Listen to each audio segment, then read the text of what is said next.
Calvin Smith joined us in the studio, so I'll hand over to you, Georgia. Thanks very much, Mark. This is Africa News. The bodies of missing soldiers loyal to Mali's ousted president found.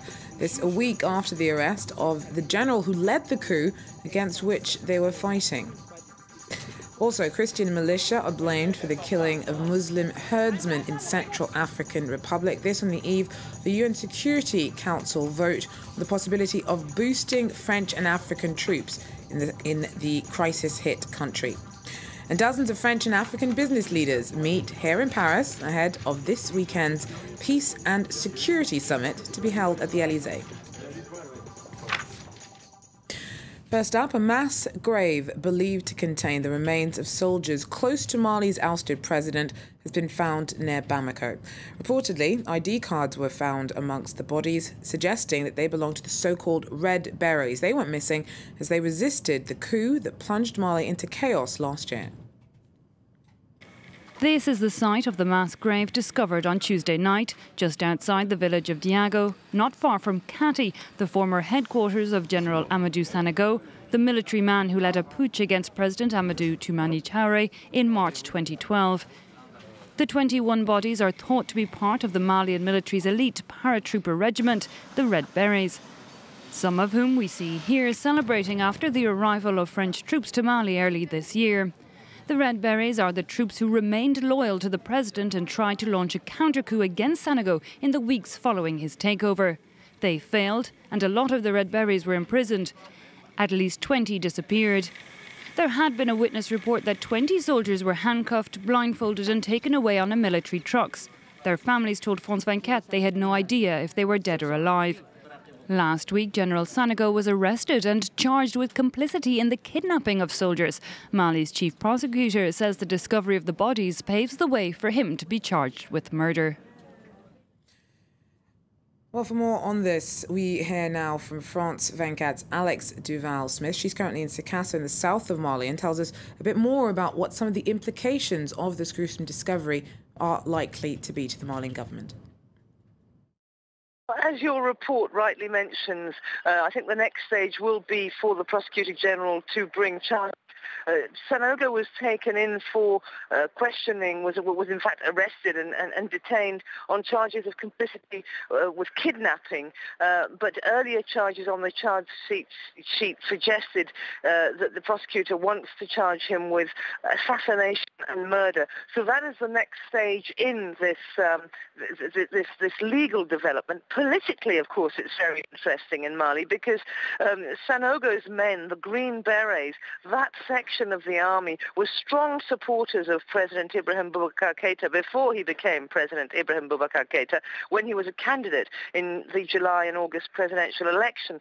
So what we see now is President Keïta, now elected, making quite a firm stand in favour of civilian government and standing up to the military, it would appear. France 24's Alex Duval-Smith there for us in Mali. Well, news of another massacre of civilians in Central African Republic has emerged a day before the UN Security Council is due to vote on whether to beef up French and African troops trying to stem spiralling violence there. While 12 Muslim herders were reportedly hacked to death in a town north of the capital, Bangui. The attack's been blamed on one of the Christian militia that have been battling former Seleka rebel fighters ever since they launched a coup earlier in the year. Earlier, we spoke to the Central African Prime Minister. He told us more about these latest civilians we've heard of, who've one of many to have lost their lives in the escalation of tit-for-tat clashes. A militia known as the Anti-Balaka committed atrocities against the Fulani community. Most of the victims were women. Children were also badly wounded. They were brought to Bangui. The government condemns all violence, whether it is committed by the Anti-Balaka or the former Seleka. Some experts say we need 10,000 international forces to be more efficient across the country. That's the right number, I think. Well, Chongai and dozens of African heads of state are in Paris ahead of this weekend's African Peace and Security Summit at the Elysee. Now, that starts on Friday, and Central African Republic's crisis will no doubt be high on the agenda. This weekend will focus on African security, but in the run-up to that, an economic conference was held today at the French Finance Ministry. Both French and African finance and business leaders believe closer ties could mean a win-win situation. I'm hoping that we will strengthen French-Africa relations, but also selfishly, French-South Africa relations. As you know, since 1994, South Africa and France have been trying to build a much stronger relationship because there was always that France is more in West Africa and not in Southern Africa. And we're hoping that outside of South Africa, the relationship between the French and the Africans gets stronger. The biggest challenge for the African continent is infrastructure development, and it's also energy. So the French are strong in infrastructure development, and I think they can play a huge role also in energy. We know they rank amongst the best in terms of the development of safe nuclear energy, and we're hoping that they can take that to the African continent and partner with Africans to make sure that there's benefit for both sides. Well, the trial of dozens of soldiers accused of rape and other war crimes in Eastern Democratic Republic of Congo began once more today. A UN investigation into what happened in and around the city of Minova last November logged at least 135 cases of violence and abuse by troops, this as they fled the advance of oncoming M23 rebels. Well, our correspondent Mehdi Medeb was at today's hearing. A solemn atmosphere at the military court.